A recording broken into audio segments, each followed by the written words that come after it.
Hello and welcome to Good Evening Britain, a Force for Good's weekly show coming to you live from our studios here in the heart of the great British city of Glasgow, with me, your host, Alistair McConnachie. We're broadcasting across all our digital platforms throughout the United Kingdom and across the world, bringing you quality pro-UK comment and analysis every Wednesday from 7 until 8 p.m, broadcasting on YouTube, on Facebook, on Twitter, and on TikTok. And welcome, folks. Please send in your greetings. Please tell us where you're coming from. Please send in your comments and please send in your questions. And the good news is we've got a great guest coming on at the bottom of the hour. Coming on at 7:30 is the one and only David Scott of the UK column from ukcolumn.org. And he's going to be talking to us for 25 minutes. That's at 7:30. Now, if you're viewing on TikTok, you won't be able to see the guest because the guest is just on YouTube, Facebook, and on Twitter. But please stick with us. Please send in your messages. And good to see AJ from Falkirk has joined us. Good evening to you, AJ. And good evening to everybody coming in on Facebook. Debbie was first in this evening. Good to see you as always, Debbie. And Robert, glad to hear from you. Also, good evening to you. And to Christopher, says good evening, fellow Unionists, as does TC everywhere around the world. Unionists, pro-UK and the British and pro-British community around the world. And we know there are tens of millions of them, right?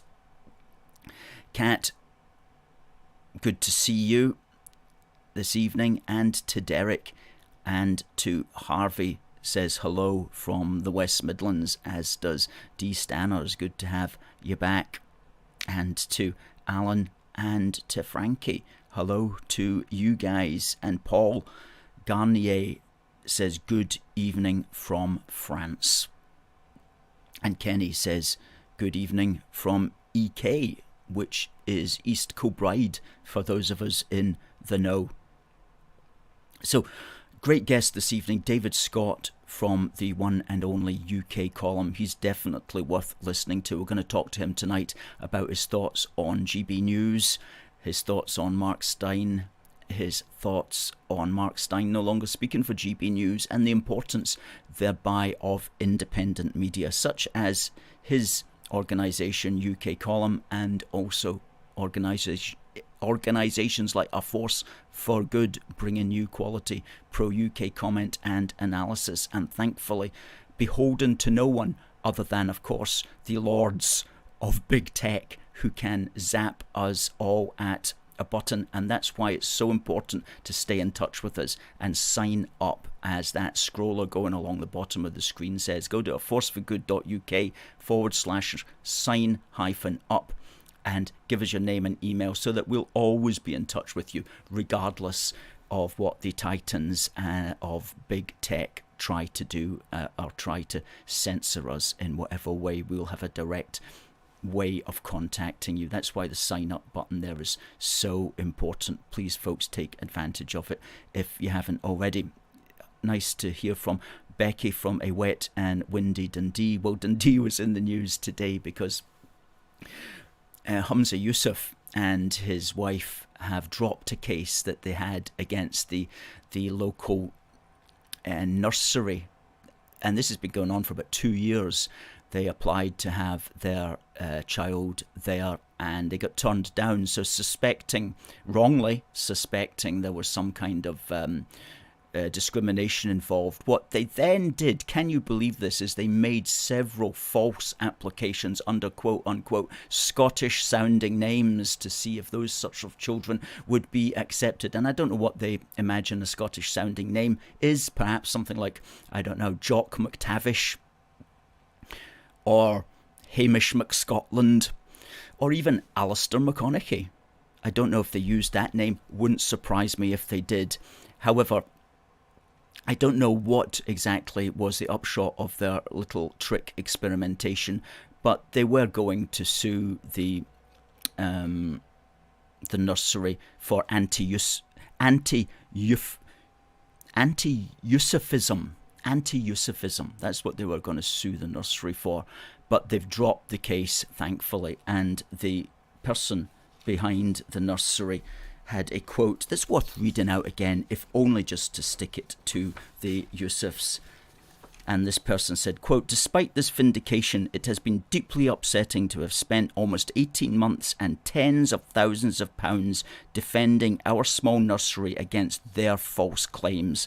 It beggars belief that rather than pick up the phone to quickly resolve what was a simple misunderstanding, they colluded in a half-baked sting operation and then mounted a vicious and cynical campaign against us in the national media." What sort of people do that exactly, eh? What sort of people do that? Now, of course, what they should be saying is, sorry for your inconvenience, sorry for accusing you of anti-Yousafism, but something tells us that's not quite their style. And what I also discovered today is that Mrs. Yousaf, would you believe it, is a councillor in Dundee City Council. What a family. What a family. Anyway, that was some good news just to open the programme with. Elaine Thompson says she's just signed up. Brilliant stuff, Elaine. Thank you. Elizabeth says the nursery should countersue them. It's a good point. It's a good point. I don't know if they will or not, but it's a crazy story.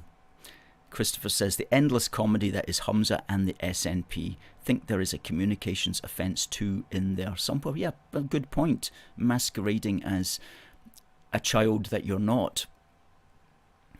We don't have the Humza scooter video to immediately play you there, but that's always worth revisiting at times like this, when he was scooting down the hallway of Holyrood with a poor secretary literally running after him, and he came a cropper. Always more entertainment. Alan says Humza is an embarrassment to this country. And Stuart goes, SNP people, aren't they something else? Well, Christopher's saying that the nursery should bring a civil action against them also. And Stuart says something that we all think is totally incredible, that these people try to run this country. It is. And like this person, this woman as well, is a councillor for Dundee City Council, is what a world, what a country. Hi, William. Okay, well, some more good news as well. There was a very successful rally which was held on Sunday, which I myself went along to take photographs and to show general support. And it was run by a lady called Kelly J. Keane, and she had titled it Let Women Speak. And it was essentially mainly to bring together dissenting voices against the SNP and Green Party's gender recognition reform bill, and to basically stick it to Sturgeon and to make it clear that people didn't like what was going on. And there was a healthy turnout of people, I have to say. We've got a photograph that we'll just bring up of, that's the crowd there. That's me actually standing on the side, clambered onto the side of the Queen Victoria monument. That's Prince Albert there in his horse in the background. And as soon as I clambered up there and took that photograph, this police woman come up and told me to come down. But so as soon as I came down, somebody else clambered up, and she never told him to come down. Anyway, there was a drone in the sky, so they were watching. They probably said, that's Alistair McConnachie climbing up there onto the Victoria statue. Make sure you take him down. Anyway, I managed to at least get that photograph of a healthy turnout of people. And there was Sturgeon's fanboys basically were at the other end of the square, and they were creating a little bit of a racket. But in there, in the midst, you can't actually see Kelly J. Keane, but the speaker system there was on the right, and it lasted for 2.5 hours, and some interesting posters that were there. I took some photographs here. The next one is, there we go, Nicola Sturgeon, destroyer of women's rights, and that was very much a theme of the day, along with the idea, and which is 100% correct as well, that she is imperiling young, vulnerable children as well, who may be confused. That photograph, there are no males in female jails. Well, that's certainly something that has been very much on the agenda, and which may be the reason that Sturgeon comes crashing down, really, because of the story of the rapist who was sent as a matter of course to a women's jail simply because he said that he identified as one for the purposes of that. Okay. Sturgeon, destroyer of women's rights. That was a very prominent slogan there, and this was an issue that a lot of people were concerned about. Children are not lab rats. Stop the madness of transmutilation and sterilization. And quite a few people on the microphone were addressing that as well. Those flags in the background there, if you just go back to that last one, those flags in the background, the purple, white and green, that's the suffragette flag, which is being used by a lot of the women who are saying that the women's rights that have developed over the last century are being turned on their head by Sturgeon and the Green Party, which is in fact what is indeed happening. Okay, there you go. It's time to resign. Resign, Sturgeon says. That pithy slogan, that's a good one. That could be made to a much bigger poster, actually. Thank you for the person who sent that one in. Okay. The SNP are failing Scotland. That's thanks also to the person that sent that one in to us. A picture there of John Swinney, Nicola Sturgeon, and Humza Yousaf, who looks like he is about to write a letter pretending to be a white person and sending it to a nursery to see if they'll admit him. He's got that look as if that's what he's up to right there. But that's his kind of perpetual look, isn't it? Okay. And that was perhaps my favourite flag for some reason there. SNP out, which is a very colourful flag, and nice to see, because at the end of the day the answer is going to be political, isn't it? Okay. And there's another shot of that. So some of those photos taken by myself, some sent in to us. Thanks for the people who sent them in. Sturgeon, destroyer of an entire nation, says Alan Dawes. And Frankie says she's a traitor dictator who is totally sick in the head, for good measure. Becky Young says Kelly J is amazing. Well, she certainly is impressive. There's no question about it. And it just shows the importance of somebody who says, right, I'm going to do something about this, and who is articulate and is able to get things organised. And well done for her. She does this. She just goes around big towns and cities and just sets up her microphone and invites people to speak and lets the cards fall where they may. William says that he was there with his son in attendance. That's good to know, William. I didn't spot you, but next time we'll say hello. They could be hanging on by a string. We're going to be talking about that with our guest coming up at the bottom of the hour at 7:30, David Scott, who was also at that event. So I'm going to be asking him what his thoughts were on it, and if he thinks that it may mark the end of Sturgeon. But she does have a capacity, of course, as we all know, to weather the storm. I'm just reading an article here, a sketch by Madeline Grant from the Telegraph, basically saying, despite what Sturgeon's been subjecting us to, the perpetual circus cavalcade that is the SNP rolls on, but with perhaps a little less momentum. And Alan Cochrane notes that the best that can be said about Sturgeon's leadership is that it is difficult to spot an alternative. Neither John Swinney, who's been the leader before, nor Keith Brown have much support, and Kate Forbes, the finance minister, is still to come back after maternity leave, but it's hard to see her relishing the top job in a party and government, well, forget the government bit, but certainly from a party and administration that's lost its way. The fact that there's nobody else is a poor excuse for keeping a bad leader in post. And that message may finally have got through to the Scottish nationalists.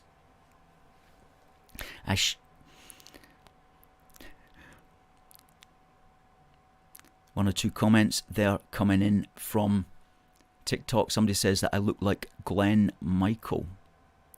He's a cartoon. Well, I do remember Glenn Michael's cavalcade, and I remember him because when I was a little boy, when we came back from Libya, we didn't have a television, and this would be 1973, and I got put into primary 3 at Homeston Primary in Ayr, and for some reason the teacher decided to ask everybody their favourite television programme, and I was like the wee poor boy that didn't have a telly, but I couldn't let on.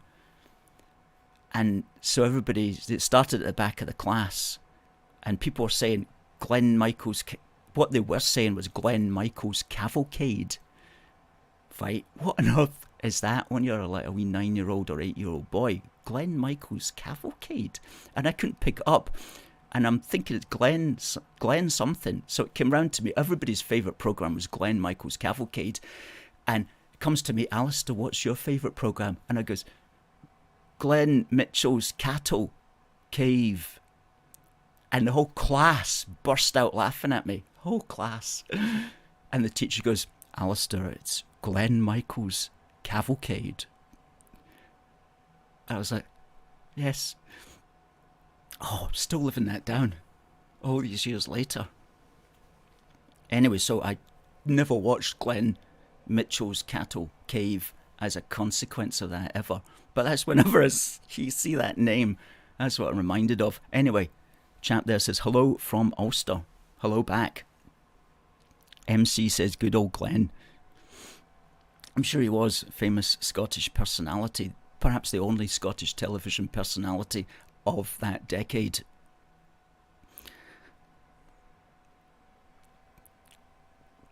Yes, indeed. Now, something I just want to bring up before we get to our next part of the show is I just want to put this out there. Let's bring up the SNP spend on social media advertising. This is going to blow your mind. Discovered this today. And it was some material that I was researching as a consequence of having discovered this. Okay, just take that down for a second.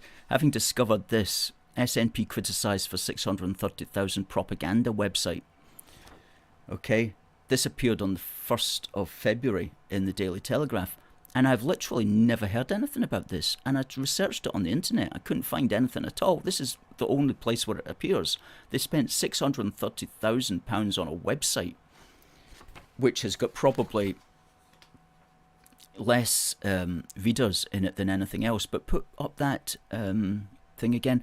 There you go. That's 4.5 years of social media adverts from the SNP on Facebook, Instagram, LinkedIn, Pinterest, Reddit, Snapchat, TikTok, Twitter and YouTube, coming to the princely sum of it almost £11.5 million. Look at in April 21 to March 22, they spent almost £1 million on advertising in 1 year on YouTube. Almost £1 million on Twitter.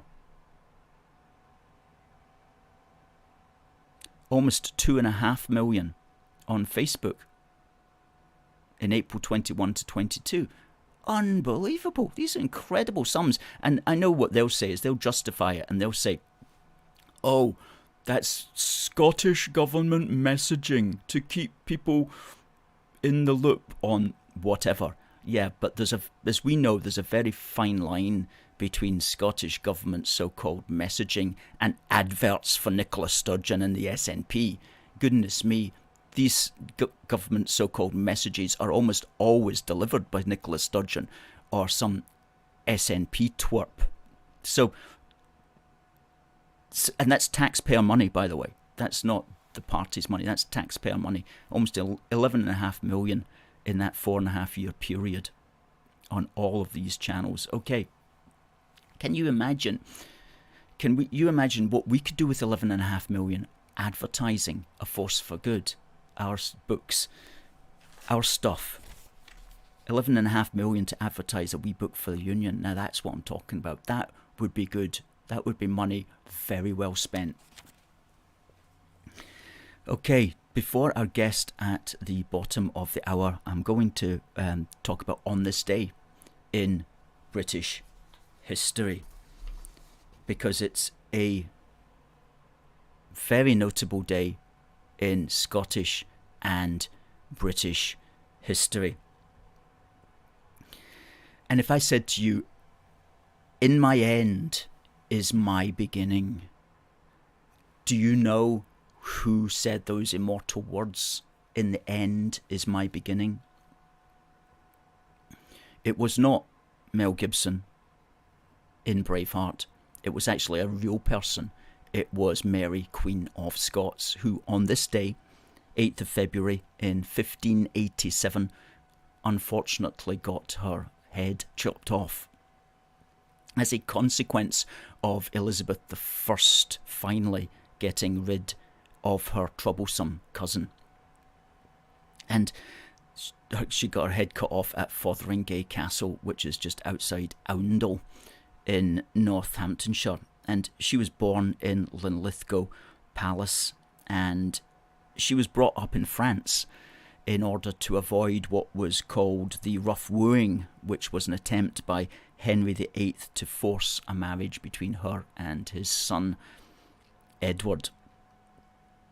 And when Mary the First of England passed away, she was a daughter of Henry VIII. When she passed away, the crown passed to her half-sister Elizabeth, and this is where the controversy came in, that because Elizabeth was the daughter of Anne Boleyn had also got her head chopped off, and the marriage was annulled, and so quite a few people in England did not consider Elizabeth I to be legitimate because she was the daughter of a marriage which had been annulled. So back in those days, there was a question over whether or not Elizabeth I was the rightful Queen of England, and Mary, Queen of Scots, believed herself to be the rightful Queen of England because Mary herself was descended from the Tudors also. And so this many English Catholics as well especially didn't believe that Elizabeth I was the rightful Queen of England. So Elizabeth, while a powerful enough individual, was always a little bit destabilised, as it were, by Mary, Queen of Scots' constant claim to the throne. So basically, she solved that problem by entrapping Elizabeth in a castle in England for 18.5 years and finally what happened was Mary, Queen of Scots, got accused of being implicit in something called the Babington Plot, which allegedly was a plot to assassinate Elizabeth I. And whether or not she was complicit in that, that was a good enough excuse for Elizabeth I to chop Mary's head off and get rid of the problem that way. And what we can say, though, from a British perspective, is that in the fullness of time, it was Mary, Queen of Scots' son, who in fact would take the throne of England in the Union of the Crowns at 1603. So in the fullness of time, the Scots did lay their claim and did take the English throne. And we've got a picture of Elizabeth and Mary, which I'll just put up, and that's part of, looks like a tapestry, and unfortunately it's not a proper photograph because there's a bit of it missing at the end there. But it says, Mary Regina, remember that the theatre of the world is wider than the realm of England. Interesting. And then in the bottom right there, in my end is my beginning. And the actual quote that's sewn into the bottom below that is actually alleged to be from Robert the Bruce. But that's quite a nice photograph. And I like the next picture that we've got there, which I find to be quite charming. That's Mary, Queen of Scots, with a little James VI. And we're doing a magazine this year to celebrate the 420th anniversary of the Union of the Crowns, and we're going to use that photograph in there of a mini James VI. And of course, he when his mother abdicated the Scottish throne, he was left as the king at an extremely young age. And so for the first 13 years of his life, Scotland was actually run by regents who spent their time basically killing and poisoning each other to try to see who would be the top dog ultimately, until James himself took the throne.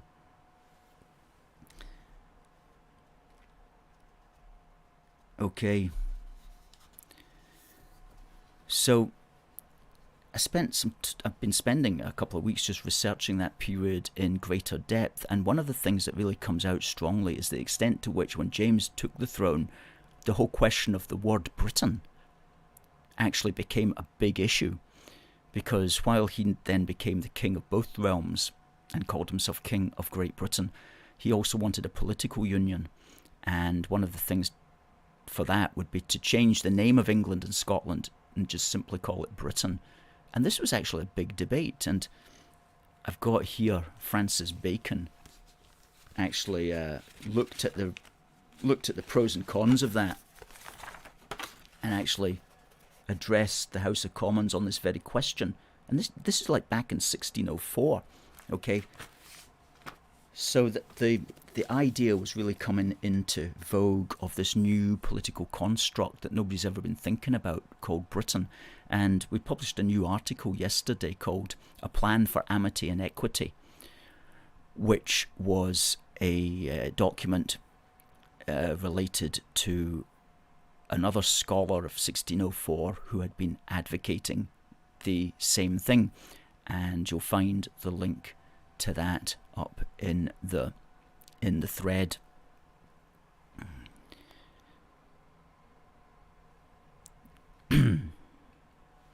And I'm just going to check to see how our man is doing as far as coming in on our show is concerned. And still waiting for him in.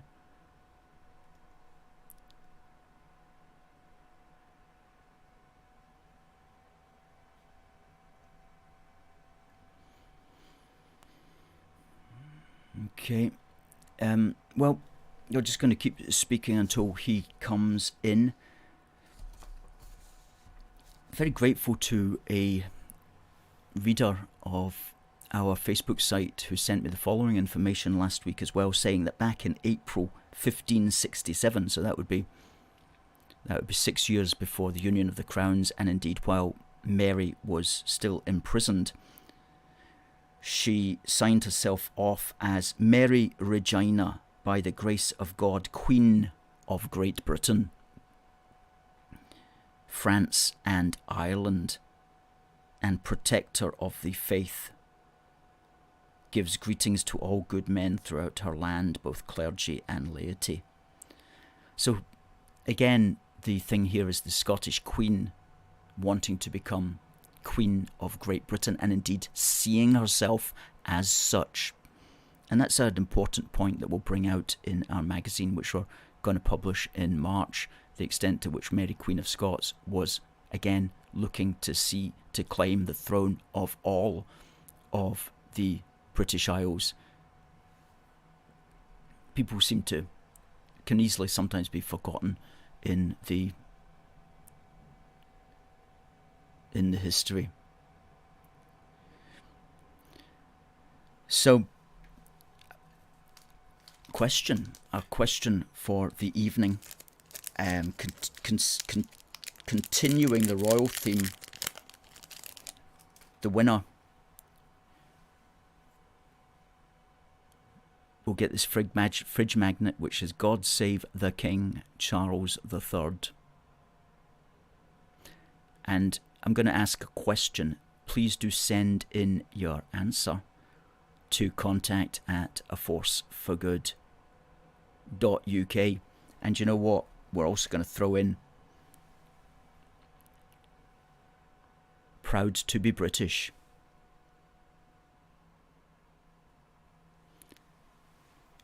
Proud to be British badge. That will be coming straight to you. I see our guest is entering the studio at the moment. He'll be on in a couple of minutes.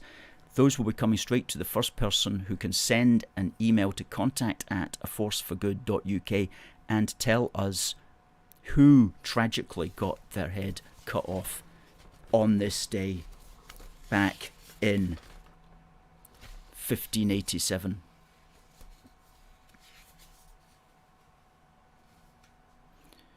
Good. Well, I see our guest, David Scott, is in the room. I'm just going to bring in David.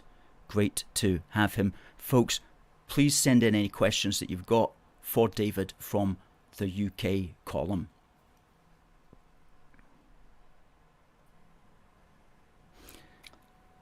Hello, David. Hello, Alistair. Delighted to be with you tonight. How are you? Very well, very well. Thank you very much for coming on to the show. Really looking forward to speaking to you and to introducing you as well to our audience. And for those who perhaps have not heard of ukcolumn.org, it's been running now for several years, and you are would you call yourself the Scottish correspondent for UK Column? Yeah, well, that's at least how it started. I operate under kind of a Northern Exposure banner, which is the journalistic output that comes out of Scotland to the UK column, and also talk about everything to do with our culture as in terms of what's happening in Britain, the wider Anglo-Saxon world, and the wider world. Beyond that as well, so it covers a whole host of subjects. Yes. Defence, culture, religion, all sorts of things, but specifically concentrate on a lot of Scottish issues and the particular subset of the culture wars that are currently raging north of the border. Well, absolutely. And I was watching the UK column this morning as well, and what a professional outfit that you guys run down there. I know you've been doing it for several years, but it's as smooth as anything that you see on the telly, as they say. And the amount of work that must go into preparing each program as well is really quite remarkable. And I think it's great that you're there, because I thought I'd maybe just bring up this to you, because on the social media in the last couple of days, there's been a wee bit of controversy around about GBNews and how perhaps their star performer, Mark Stein, is no longer working for them because he appears to have been asked to be prepared to foot the bill personally for any Ofcom fines that might be levied against the channel for them talking about things that they're not meant to talk about in modern Britain. Do you have any thoughts on that vis-a-vis the Power of UK column to stand against that kind of thing? Well, it's very interesting how this has gone down. I mean, obviously, we've watched GBNews come into the fray, and obviously, there's it's a well-funded, large organisation compared to the UK column, which operates on a much smaller budget. They made the decision to be regulated. Right, so they essentially chose a particular business model that required, and indeed made a virtue of we're Ofcom regulated. You can trust us because the government says you can trust us. Mm-hmm. Right, so there's a false faith inherent in that, and like all false faiths, it eventually bites you in the bum.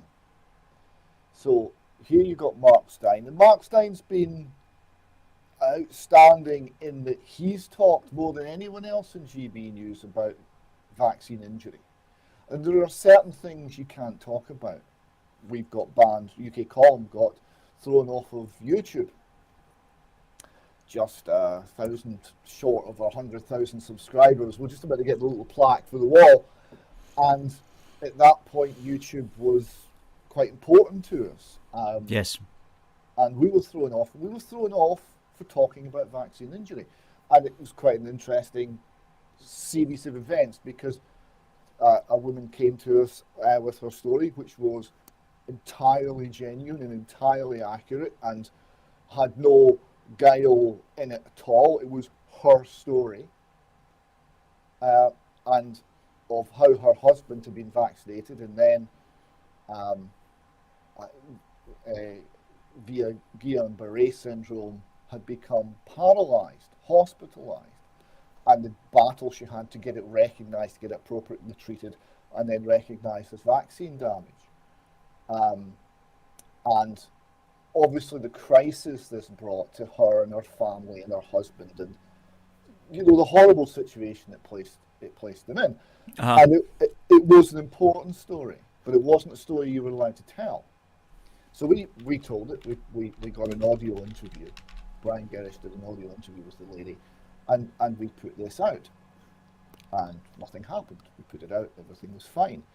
Then Conservative Woman, which is a good magazine, is doing good work. Yeah. They picked it up. They transcribed word for word our interview and put it out as an article. Now, of course, Conservative Woman's read by people who don't necessarily watch the UK column. Mm-hmm. Yeah. I would speculate people in Conservative Party HQ probably keep an eye on what Conservative Women are saying. So when that happened, within 24 hours, we were thrown off of YouTube over that video, over that particular report, and were never to be allowed back. In fact, Mike Robinson, our editor, all of his various accounts on YouTube, all of them were banned. Anything with Mike Robinson's name on it was expunged from YouTube. So you're not allowed to talk about vaccine damage. You're not allowed to talk about what the government policy has actually done. I was personally thrown off Twitter for tweeting accurate government statistics regarding vaccine harm. Yes. You can't do this. So in GB News, Mark Stein, he was the most gallant talking about this. And if you view GB News as kind of mainstream, or at least mostly mainstream, certainly of the regulated news channels, he was probably, on this side of the Atlantic, the strongest voice speaking about vaccine damage. Undoubtedly. Without him, he was just something else on all of those sorts of matters, and there was so many people watching him and really, really appreciating his content, and such an entertaining individual as well, who was able to put out very serious stuff in a way that was palatable, because it was, it made you laugh, if only with despair. He was entertaining, he was watchable, but he was courageous. So he's now under investigation, or his content, his output is under investigation, and it appears that, shall we say, he didn't feel that he was being supported by the senior management within the organisation. Of course, if you've got an organisation and the first thing you say is you say to Ofcom, you set our policies, we will bend to meet your will, then you're immediately in a very difficult position, because who are these people? Oh, absolutely. And who knows? Literally, who knows who they are? Most of them are ex-BBC. So the first question we've got for them is, okay, of the people on the Ofcom board who are making all these decisions, how many are receiving BBC pensions? Right? Mm-hmm. We don't know, but we think quite a few. How many have got a financial interest in the BBC, which means a financial interest in the establishment narrative, which means a financial interest in not rocking the boat? Let alone their background. Right? Their background of being in the establishment is not going to generate, shall we say, courageous, outspoken, speaking truth to power. Right? But that's not what that background and training would create. But you've got financial interests as well that push against it. So you have to be in a position where you're maintaining your ability to speak, your freedom to speak. And therefore I look at what GB News... Now, GB News have got other problems today, because they've obviously annoyed a lot of people. They've been attacked they've been attacked over anti-Semitism. As far as I can see, entirely spurious claims of anti-Semitism that amounts to nothing more than a smear. Yes. Right? So they've said something that someone hasn't liked, and they're now being smeared with that label, because that label's toxic. And if that can be made to stick, then people will be no platforms, people will be untouchable, people will become the tar babies of the media world and beyond the pale. And we've seen over and over again, both sides of the Atlantic, intelligent voices, thoughtful voices, creative voices, funny, engaging people who are not this sort of phrase you would get, spewing hatred, right? Who are not generating hate, who are not encouraging violence, or any of the things that they're accused of doing. They're thinking, they're commentating on their society, they're being critical of their society, and they're trying to understand what's going wrong. And they are, if not hounded out, they're certainly hounded to the margins. Right? They're marginalised, and they are kept away from the mainstream. And this is to the detriment of our societies, because we need critical voices. For goodness sake. Oh, well, absolutely. And I mean, the news came out last week that something called the 77th Brigade, which sounds like a made-up name, but it's actually a real thing in apparently the British Army, which is presumably part of their intelligence division. And they were literally spying on people who disagreed with government policy during, well, they still will be spying on those of us who disagree with government policy in a vocal way, but particularly during the last couple of years with that particular problem that we had in our country regarding the so-called disease. And so they were literally enforcing government policy and ensuring that people were people who simply would just, well, people like Mark Stein, for example, and others would be taken down. But it really is kind of crazy, and but it just needs to be made clear. And UK Column makes a great job of exposing those sorts of things. So the 77th Brigade, or as I like to call them, the gallant 77th Brigade, because we like to call them the gallant 77th Brigade, because of course they're just all keyboard warriors and there's nothing gallant about them. Yes. So the gallant 77 have something like a standing stand. Your sound's breaking up a bit. Sorry. Is that better? That's much better now. Yes.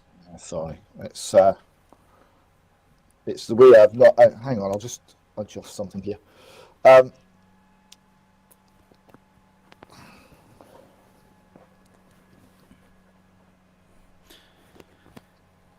gallant 77th Brigade. That should be a poem that somebody should write. William McGonagall, perhaps. Yeah. So the gallant 77th. Have a standing force of 2,500 or something like this. Crying out loud! 2,500. It gets worse, right? Because General Sir Nick Carter was boasting about this, that they could surge resources into the 77th, and if they wanted to, in times of crisis, they could provide an extra 20,000 keyboard warriors in through 77th Brigade to beef up our defence against misinformation. So they were talking about over 20,000 people. Now, whether they ever had that, who knows? But that's what the claim was being made by General Sir Nick Carter. Now, General Sir Nick Carter had a whole philosophy, and this philosophy permeates the West. It permeates the Pentagon, it permeates the Ministry of Defence, it permeates RUSI and all the associated think tanks and alphabet soup of NGOs and what have you surrounding defence. They all have this same philosophy. A philosophy that doesn't seem to be related to reality particularly closely. And I'll try and explain. I'll try and keep this brief because it's a bit of a strange subject. But the idea is that just like there's no binary between men and women, it's a spectrum, right? You've got really butch guys and you've got really girly girls, and you could be anywhere in the middle. They're maintaining that there's no binary between peace and war. You're always a little bit at war. You're just at war below the level when you're actually shooting people in the head. Yeah. Right? But you're always at war. So, and everything is part of your warfare. So your media organisations, your national broadcaster, your education institutes, your economy, your everything. Everything about your society is part of the weapons of this warfare. And it's below the level of actually war, killing people, but it's happening all of the time. And part of this is the information war, part of this is what you are doing to persuade the population of the opposing nation that their leaders are wrong and you're right, that they need to change the leaders, that they need to have regime change, or whatever the agenda happens to be. So a big part of the ASOM of the war of the future was not so much to bomb other countries, but kind of trip them up a little bit and tie their shoelaces and all of this sort of stuff. All done through influence peddling, including the 77th Brigade. And this was a major part of the strategy. And old-fashioned war of the sort that the Russians are currently engaged in was viewed as being passé. This was a thing of the past. We weren't going to have that, so we could run down the RAF, we could run down the army, we could we have some aircraft carriers, but not maybe any idea what to do with them. We could run down the Navy in terms of, we no longer sat down and looked at threat analysis, appropriate response. There was no reasoning to it. It was ephemeral. It was an unreal situation. If you compare it to take when the Committee for Imperial Defence was set up, late 1900s, they sat down and looked exactly what are the threats we're facing. Well, there's the French. Okay, there's the French. They could come across the Channel. What else have we got? Well, the Russian Empire, right? They are building railways towards Afghanistan, and they've got ambitions in India, right? Okay, so they sat down and they said, right, if the Russians attack India, the British Indian Army won't be able to hold them on its own. It'll need to be reinforced and hold them. So we need to have a force in Britain that we could dispatch quickly enough to address that situation. And the worst possible scenario is that the French would take the opportunity to cross the Channel and invade. Therefore, we need to leave enough troops in Britain to defend against that. So that defined the size of the army. The Navy was defined basically on maritime strategy and sea power worldwide. So we have enough of a Navy to rule the waves. Yes. And that was it. So it was entirely rational. What are the threats? What could attack us? What do we need to defend against that? You read that and it makes sense. You come to now and you've got General Stinnett Carter talking about hybrid warfare and everything's war and there's no such thing as peace and it's no longer a binary. We don't have peaceful relationships with other countries. We have somewhere between active war and peace, somewhere in the middle. It's a grey area. Okay. And this is the ideology that permeates the West. Now the 77th Brigade are a big part of this, and of course you've got Tobias Ellwood, right? Now Tobias Ellwood, Conservative Party politician, member of Parliament, Bournemouth East. He has chaired the Defence Select Committee. He's a government minister, former Ministry of Defence, and he is a lieutenant colonel in the 77th Brigade. Yes. I heard that. I found that shocking. That this guy Tobias Ellwood, Conservative MP, is actually he's an army officer. Intelligence army officer.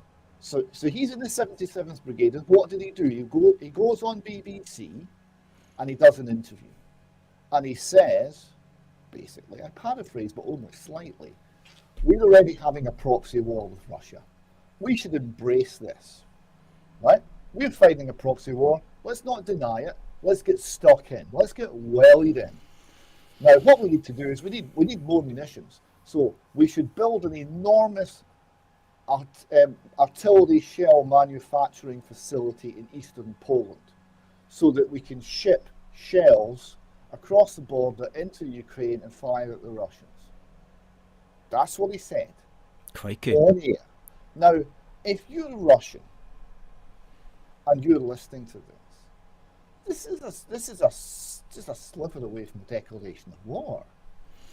At the very least, you're thinking, well, if we build that factory, we're going to bomb it, and that means they're going to launch raids into NATO territory, so that's an escalation. So the whole thing's escalating. So here's this 77th Brigade, which is all about hybrid warfare and influence people and influence peddling and strange ephemeral ideas that don't actually equate to troops on the ground and things that you can understand.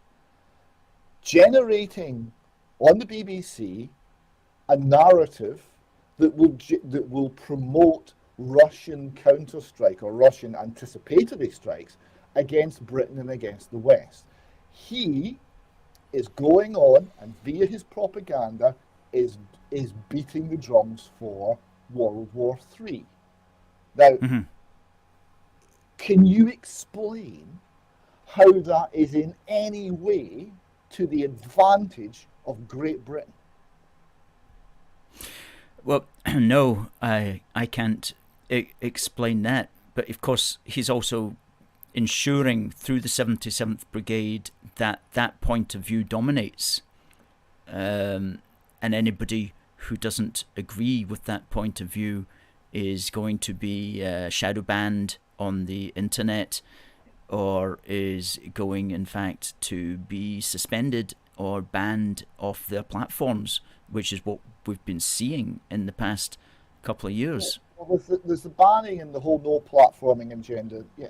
But there was a point where senior government officials, senior military men, that they could be wrong, right? They could make mistakes. They could have, they most certainly did make mistakes. But they were at least agreed that the object of the exercise was the interest, the safety, the security, the defence of the realm. That what they were in was the defence of the realm business. Yeah. Right? And they weren't in the aggressive foreign wars business. Right? Despite the British Empire running 1/3 of the planet at one point, there was surprisingly little in terms of aggressive foreign wars. It was a tiny army. It wasn't built on conquest. It was built on commerce principles. Yes.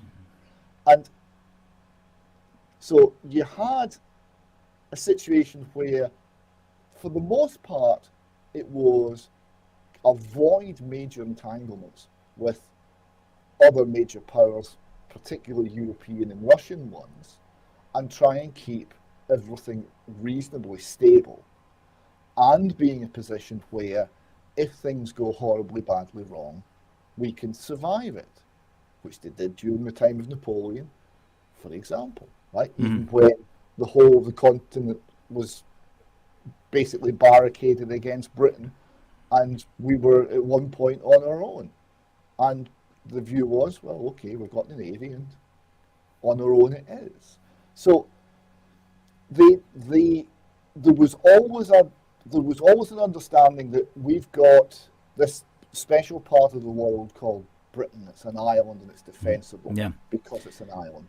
And it started from that, and they then said, well, you've got to dominate the Channel and dominate the North Sea, because that's where the trouble comes from, and so they did that. And then we've got links and trade, so it protected that. There was a rationale to it, but it was based on defending our people. It wasn't based on conspiring to start World War III. Well, yes, indeed, and based on globalism, really, on internationalism, on trying to enforce a worldwide order of so-called democratic values, quote unquote, that really are whatever you want them to be at that particular time.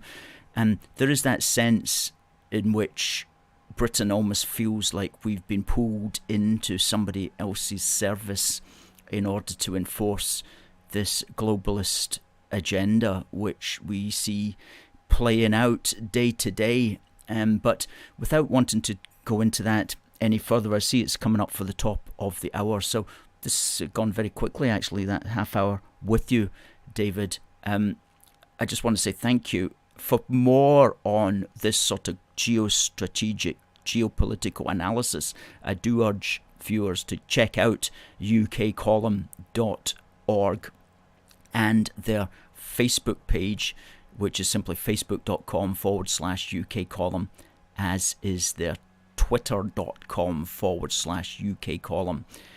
And you've got a huge number of supporters. I was down in the Borders one day, and this truck passed me, and emblazoned on the side of it was the words ukcolumn.org on both sides of this truck. And I said to the guy I was with, who on earth is that driving that? And he goes, oh, that's a bloke that lives out in the outside the village, and he's into all of that kind of stuff, and he's literally driving about a truck that's got ukcolumn.org emblazoned on both sides of it. And so it looks like an army truck as well. So I don't know where he's got it, and I don't know who he is at all, but I mean, you just see it in the most unlikely places. So congratulations for everything that you guys and girls are doing over there, David. We've got a very loyal viewership. When we were thrown off of YouTube and such like, it was actually the making of us, because we had to say to the audience, you know, you need to commit, you need to support us, and they did. Oh yeah. Hugely, and this made all the difference. So we've got resources that are allowing us to grow, and it's all based on the website. So the starting points, come to ukcom.org, and there's heaps of content. There's a lot of written content. There's a lot of video and audio and content going up there all the time. Yes. We're able to do, and you were able to come along to this. We had an event just recently in Motherwell, in the Glow Centre in Motherwell, where a lot of our audience was able to get together, and we were able to have a chat with them, and it was a lovely evening. And we've had several of these, and planning another one for sometime in June. So, you know, we are running live events as well, and this allows the community to develop. There's a community that's built around it. Absolutely, and we haven't had time to get into that, but I just want to say I did go along to the audience of your, shall we call it, a UK column meetup in Motherwell, of all places, and I'm known for counting numbers precisely, and I counted just over 120 people at this ukcolumn.org meetup in Motherwell. So if you can get those sort of numbers in Motherwell, goodness me, you must have a lot of support that's out there, and you're going to be creating a lot of work, I'm afraid, for the 77th Brigade to find all of these 120 people. But on that positive note, David, I want to just say thank you very much, and we must have you back on again, or any of the other folk from the UK column would always be good to see. So I'm going to say goodnight to you just now, and hope to see you again. It's been lovely talking to you, and until next time, bye for now. Thank you, David. All the best.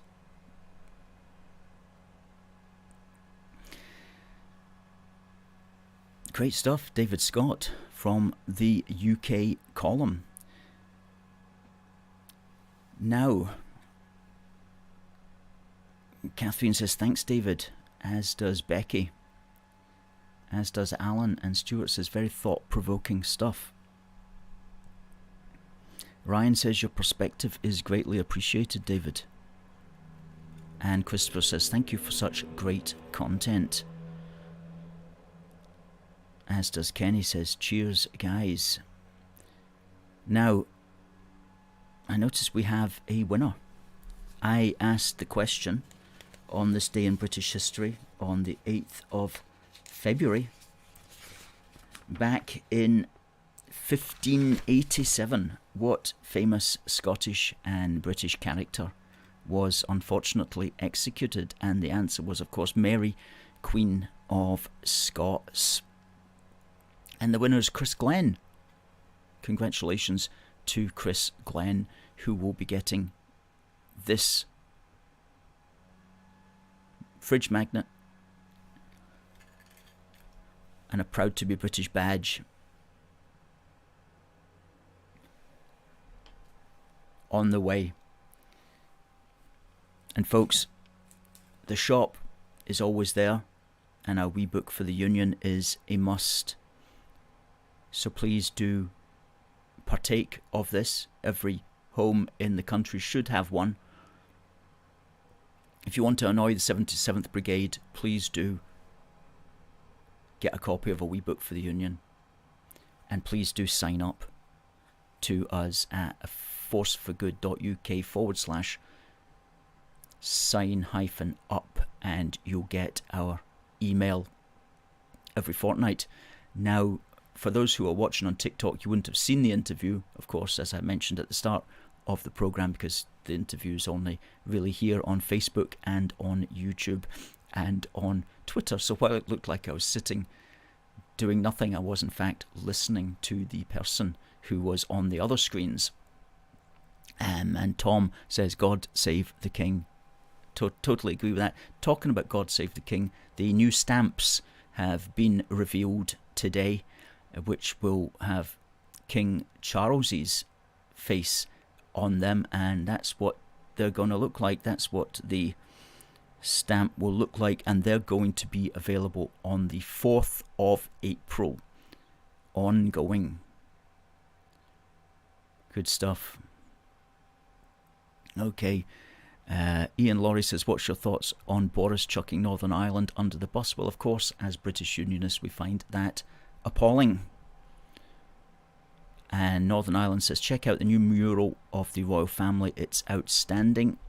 We do have a photograph of that, and I'm going to actually see if I can bring that one up for the benefit of our viewers on TikTok and Twitter and on YouTube. And let me just bring it here. There it goes. His Majesty King Charles III. It's a good one. It's a good one. We'll put that out on our Facebook page.